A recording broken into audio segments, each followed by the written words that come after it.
रक्षाबंधन और काइट्स का आपस में तालमेल है। तमाम लोग जानते हैं कि त्योहार कोई भी हो, हिंदुस्तान एक साथ होकर, एकजुट होकर हम करता है। जैसे ईद कल और परसों 2 दिन सभी ने एंजॉय की, और वैसे ही अभी भी आप देख सकते हैं कि सामने जहां पर दिन भर में रक्षाबंधन का त्यौहार मनाया गया, तो एक परंपरा ऐसी भी है, काइट्स उड़ाकर सेलिब्रेट किया जाता है। अभी भी आप देख सकते हैं कि आसमान में पतंगे हैं, लेकिन बड़ी बात यहां पर यह आती है कि हम लोग एंजॉय करते हैं और हम चाइनीज प्रोडक्ट का बहिष्कार कीजिए। बहिष्कार करना कर्तव्य बनता है एक आम नागरिक का भी, खरीदने वाले का भी और बेचने वाले का भी। एक बार जूम करना चाहता हूं, ये तमाम वो पतंगे हैं जो आसमान में इस समय लहरा रही हैं, और सेम टाइम अभी भी देखिए किस तरह से एक तैयारियां रहती हैं हमेशा से। ये चेहरे से दिख रहे हैं कि हाँ देखिए इंडियन तो ये गट्टू को बाइकॉट, चाइनीज प्रोडक्ट को बाइकॉट, और ये तमाम पतंगे, ये जो चेहरे से लग रहे हैं सिद्धू मूसेवाला, खैर वो भी उनकी रिपोर्ट पॉजिटिव आई थी। तो ये तमाम पतंगे हैं, और कहीं ना कहीं ये रिश्ता ऐसा है जो रक्षाबंधन और जन्माष्टमी के साथ साथ बहुत सी स्टेट ऐसी हैं जहां पर कई बार बैसाखी में, लोहड़ी में, मकर संक्रांति में इस तरीके से पतंगबाजी होती है। ये आप आसमान की तस्वीरें देख सकते हैं, खुला आसमान और मौसम ऐसा कि हर व्यक्ति एंजॉय कर रहा है, पतंगबाजी भी की जा रही है और साथ ही साथ एंजॉयमेंट पूरा है।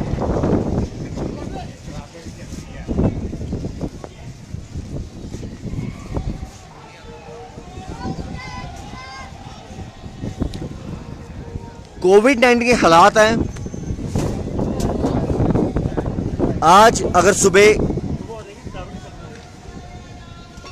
रक्षाबंधन का त्यौहार मनाया गया, राखी बांधी गई, तो तब भी एसओपीस और गाइडलाइंस का ख्याल रखा गया। और अभी भी आप आसमान में देख सकते हो किस तरीके से एंजॉयमेंट चल रही है। और ये तमाम व्यक्ति अभी भी देखिए, ये छोटे छोटे बच्चे अभी तैयारी कर रहे हैं कि चलो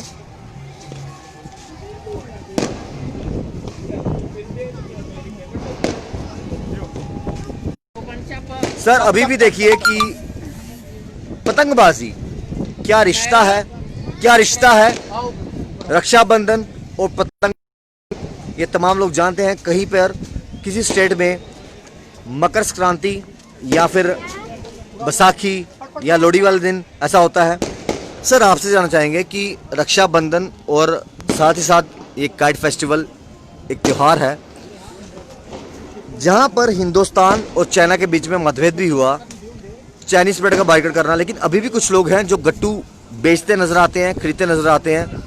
क्या कहूँ सर?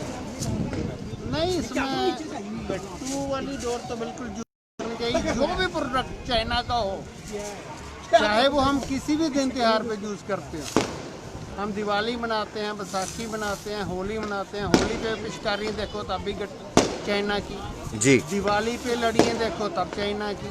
हम दिवाली पे उनकी लड़ियाँ छोड़ के दिए क्यों नहीं जगाते जी? और हम अपने पटाखे क्यों नहीं चलाते? हम क्यों चाइना के ब्रांड के पटाखे चलाते हैं? बच्चों के आए खिलौने हम क्यों चाइना के लेते हैं? खिलौने लेके दो ना। आज बच्चों को अपने अपने फेस्टिवल दिखाते हैं जी कि बच्चे आए हुए हैं छत पे, आए हुए हैं जी। उड़ा रहे हैं। आज आपको सभी को अपने ट्रेडिशन दिखाना चाहिए बच्चों को बिल्कुल कि बच्चों हमारे जो ट्रेडिशन है, चाहे वो हिंदू है, मुस्लिम है, सिख है, ईसाई है, कोई भी है, उसको हर अपने धर्म का ट्रेडिशन भी दिखाना चाहिए और इकट्ठे होके हर त्यौहार मनाना चाहिए। इसी से हमारे देश की एकता बनी रहेगी और उससे हम ज़्यादा बढ़ेंगे और हमारा देश ज़्यादा तरक्की करेगा। तो साफ तौर पे आपने कहा कि एकजुट होके हमें एक साथ होके तरक्की करनी है और देश के मान शान अभिमान के लिए एक साथ होके। अभी भी आप देखिए कि पतंगबाजी हो रही है और ये देखिए मौसम क्या, लेकिन क्या रिश्ता है पतंग रक्षाबंधन का, क्या रिश्ता है पतंग और उसके साथ साथ जन्माष्टमी का, क्या रिश्ता है मकर संक्रांति का और क्या रिश्ता है बैसाखी का।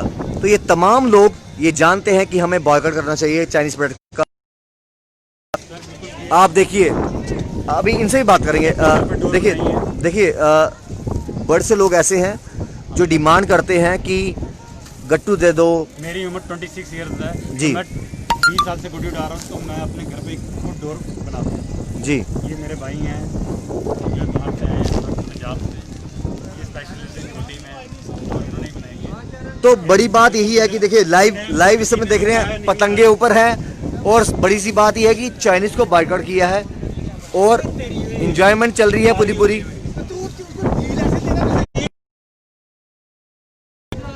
सर सबसे बड़ी बात यह है कि जहां पर हिंदुस्तान ने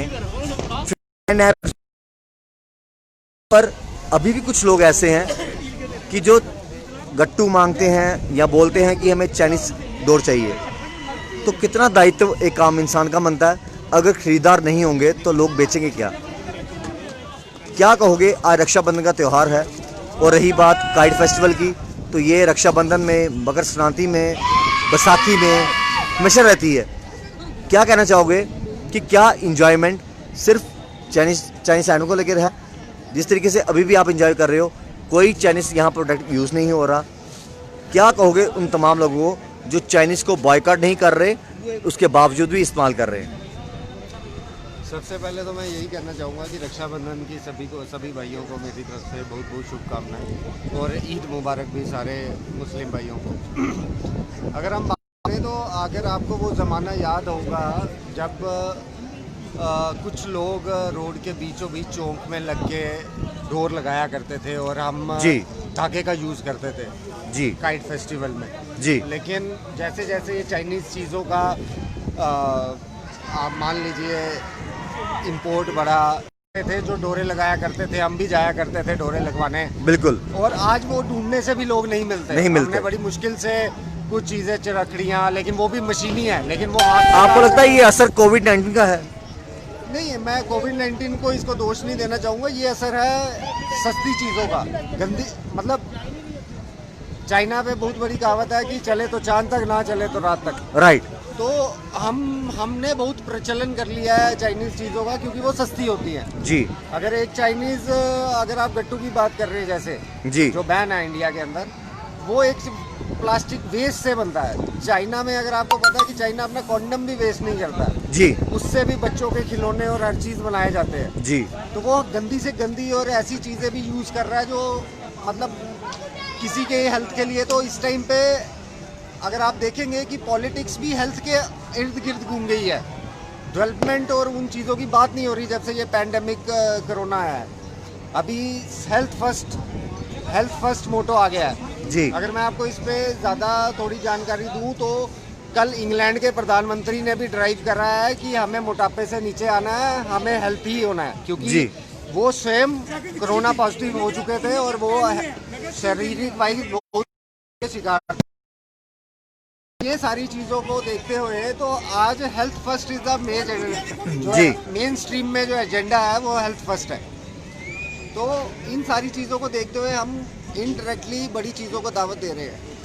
सिर्फ चाइनीज़ प्रोडक्ट्स को बहिष्कार करने की बात नहीं है, ऐप्स को बहिष्कार करने की बात नहीं है, ये सोच को बहिष्कार करना है राइट। कि इंडियंस क्यों नहीं करते। चाइना में भी तो इंडियंस बसे हैं, अमेरिका में भी तो इंडियन बसे हैं। हमारे जितने भी यहाँ पे लोग, जितने भी साइंटिस्ट, जितने भी इन्वेंटर्स हैं, वो हर चीज़ को इन्वेंट कर रहे हैं। तो ऐसा नहीं है कि इंडिया के पास कोई कमी है, ये सिर्फ सोच है लोगों की। एक वो है कि ये 10 रुपये सस्ता है, ये 20 रुपये सस्ता है। तभी अगर आप देखेंगे तो बहुत सारी इंटरनेशनल कंपनीज आज भी हमें खा रही है महंगी प्रोडक्ट बेच के, क्योंकि वो लगा देते हैं 33% फ्री। तो ये इंडियंस की सबसे बड़ी साइकोलॉजिकल हार है। It is, I can say that कि आई कैन वाउच दैट कि जो साइकोलॉजिकल फैक्टर है एक इंडियन आदमी का, वो ये नहीं है मनी फॉर वैल्यू पे बिलीव नहीं करता है। वो बिलीव करता है कि मुझे कुछ ज़्यादा मिल जाए, और ज़्यादा के चक्कर में वो इन चीज़ों को प्रमोट करता है इनडायरेक्टली, जो हमारी हेल्थ, हमारी इकोनॉमी, हमारी हर चीज़ के लिए ठीक है।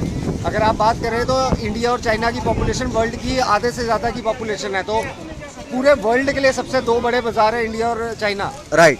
तो इंडिया को समझ है, इंडिया को उन्होंने रिप्रेजेंट करा है देशों के सामने। हमारे पास आ गए, आज हमारे पास एंटी न्यूक्लियर रशिया से मिसाइल वेपन्स आ रहे हैं जी। वो क्यों आ रहे हैं? क्योंकि वो रियलाइज कर रहा है, एक बिजनेसमैन ने, जो मोदी साहब थे, उन्होंने दिखाया कि सबसे बड़ा बायर कौन है। बिल्कुल। आप इन्वेंट तो कर लेते चीजें, आप इन्वेस्ट कीजिए, आप कुछ भी कीजिए जी, इन्वेंट तो कर लेते चीजें, लेकिन वो अपने कहाँ से आएगा। राइट। तो it is all about revenue, it is all about कि पैसा जनरेशन कैसे होगा। तो मेरा यही कहना है कि यार सभी लोगों से यही मेरा वो है, इसको ज़्यादा लंबा ना खींचते हो, कि देखिए वैल्यू फॉर मनी, पैसा खर्च करें, सस्ते की तरफ ना भागे। बहुत सारे इंडियन प्रोडक्ट्स हैं जो लोकल हमारे भाई है, जो मैं कह सकता हूँ कि मेन इन इंडिया से ही मैन्युफैक्चर करते हैं, लेकिन उनके पास वो वॉल्यूम जनरेट करने का सोर्सेज नहीं है। वो उसको सोर्सेज तभी मिलेंगे जब आप उसकी तरफ डिमांड लाएंगे। This is the main agenda of demand versus supply. जितनी डिमांड होगी उतना ही वो प्रोड्यूस करेगा। बिल्कुल। तो अगर आपकी डिमांड बढ़ती है इंडियन प्रोडक्ट्स के लिए, तो इंडिया की प्रोडक्शन भी बनेगी, वो मैन्युफैक्चरिंग में चीज़ का फायदा उठाता है। और अगर आपको ये भी बता दूं, इसमें डिटेल में जाएंगे तो हर कंट्री के लिए उसकी ग्रेडिंग सिस्टम प्रोडक्ट की अलग है। जो इंडिया में सप्लाई होती है चीज़, अगर हम एग्जांपल ले लेते हैं कि आईफोन की, अगर आईफोन अमेरिकन प्रोडक्ट है लेकिन उसका जो मेन मैन्युफैक्चरर है वो चाइना में है, तो चाइना उसको इंडिया के लिए अलग प्रोड्यूस करता है, राइट, अमेरिका के लिए अलग करता है। तो ये भेदभाव चाइना के साथ हमेशा से ही है। और अगर आप थोड़े दिन पहले की न्यूज़ में चले जाएंगे तो उसमें भी यही है कि चाइना ने कॉपी प्लेन्स बना के रखे हुए हैं, कॉपी गाड़ियाँ बना के रखी हुई है। इवन चाइना ने मारुति सुजुकी की भी कॉपी बना के रखी हुई है 800, जो हमारे में, जो कि इंडियन ब्रांड है, जो इंडियन ब्रांड नहीं कह सकते, हाँ, कोलैबोरेशन विद इंडियन, हाँ, राइट, लेकिन है जापानीज के साथ उनकी कट्टरबंदी है, लेकिन स्टिल वो कैसा रिश्ता जो निभाना पड़ेगा। ऐसा रिश्ता नहीं, फायदे का रिश्ता, राइट। मोस्ट इकोनॉमिकल कार है, अपनी कार है, उसके सामने स्लोगन था देश की कार, राइट। अगर आप पुराने टाइम में चले जाएंगे तो देश की कार, वो सेम गाड़ी आप नेट पे सर्च करें, सेम गाड़ी चाइना कॉपी बना के बेच रहा है। तो ये कहीं ना कहीं देखिए रेलेवेंट नहीं है चीज़ें। हम खुद बढ़ावा दे रहे हैं इन सारी चीज़ों को, और इन चीज़ों के हमें बॉयकॉट करना चाहिए। अगर इमीडिएटली नहीं कर सकते हैं तो स्टेप वाइज बॉयकॉट करें। एट द लास्ट क्या मैसेज रहेगा? त्योहार है, ईद अभी गई है, जन्माष्टमी आने वाली है, कोविड-19 के हालात है, क्या मैसेज तमाम देशवासियों को? मैं जैसे इस जो ये महीना स्टार्ट हुआ है, ये त्योहारों का महीना है, क्योंकि ईद आई, रक्षाबंधन आएगा, हमारा 78 अपना इंडिपेंडेंस डे आएगा, उसके बाद जन्माष्टमी आएगी। जी। तो ये एक तरह से त्योहारों का महीना है। महीना जी। अगर हम इसको कंपेयर करेंगे 2019 की दिवाली से, तो ये महीना उससे कम नहीं है बिल्कुल। किसी भी बात में। तो कोरोना के बाद का पहला त्योहार, ये इतने त्योहार एक ही महीने के अंदर, और कुछ ही पहले ही 2-3 हफ्तों के अंदर ये सारे फॉल करेंगे। जी। तो देखिए, आपको भी पता है कि ये त्रासदी पूरे वर्ल्ड में है, इससे कोई बच नहीं पाया पड़ेगा, हमें सावधानी रखनी पड़ेगी, लेकिन इससे भागने का कोई चारा नहीं है, हमें फाइट करना पड़ेगा। राइट। और फाइट करते करते हमें आगे बढ़ना पड़ेगा। और सेम टाइम पे छोटी छोटी खुशियों में हमें अपना अस्तित्व दोबारा से खड़ा करना पड़ेगा। यही मेरी सबको एक मैसेज है कि छोटी छोटी खुशियों को ना इग्नोर करें, जैसे हम पहले किया करते थे। पता नहीं कल हो या ना हो। बिल्कुल, बड़ी सही साफ तौर पे उन्होंने बोला कि कल हो या ना हो, हमें खुशियां एंजॉय कर रहे हैं। मनोहर खत्री, बाहु एसएसएल।